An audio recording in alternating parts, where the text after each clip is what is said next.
अस्सलामुअलैकुम जी। मैं हूं मोहम्मद अब्बास मुसाफिर। देहात में जानवरों के चारे के लिए ज्वार काश्त की जाती है। जब यह ज्वार पक जाए तो इसके दानों का आटा बनाया जाता है और बहुत ही शानदार रोटी बनती है। खासकर सर्दियों में साग और ताज़े मक्खन के साथ खाई जाती है। तो आए जी, मैं आपको दिखाता हूँ ज्वार कैसे काश्त की जाती है। ये आप देख रहे हैं ज्वार का बीज है।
दस दिन बाद ज्वार के पौधे तकरीबन 3-3.5 इंच के हो चुके हैं और आप देख रहे हैं 10 दिन के बाद ये काफ़ी बड़ी हो चुकी है। अभी मैं आपको इसका एक पौधा उखाड़ कर दिखाऊंगा कि ये कितनी बड़ी हो चुकी है। ये देखें, तकरीबन 3-3.5 इंच इसका कद हो चुका है। 10 दिन में ये तकरीबन इतनी बड़ी हो चुकी है।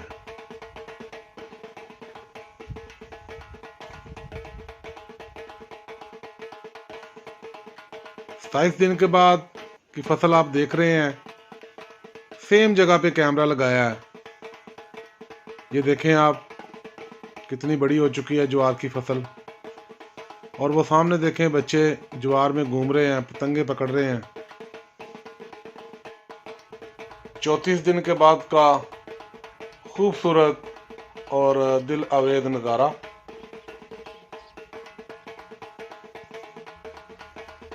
सब्ज़ा आंखों को ठंडक पहुंचाता है। और ये आप देख रहे हैं सरसब्ज़ व शादाब ज्वार की फसल। ज्वार की फसल अब जवान हो चुकी है। जवानी किसी भी चीज़ पे हो, फसल पे हो, किसी भी ज़ीरू पे हो, जवानी जवानी होती है और खूबसूरत लगती है। 70 दिन के बाद फसल का कद इतना बढ़ चुका है। 127 दिन के बाद फसल के सिट्टे नुमाया नज़र आ रहे हैं।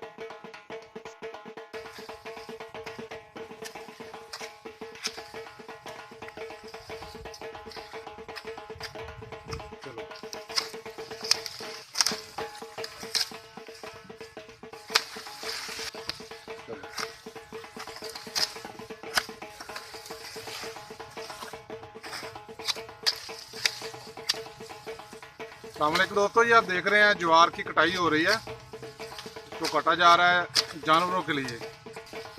ये आप देखें, बुजुर्ग हैं लेकिन इनके हाथ जवानों की तरह चल रहे हैं। माशाल्लाह सेहतमंद हैं और लेफ्ट हैंडर हैं, बाएं हाथ से काट रहे हैं। स्पीड देखें इनकी, माशाल्लाह। अल्लाह ताला इनको सेहत दे जी। ये बुजुर्ग जो होते हैं घरों की रौनक होते हैं।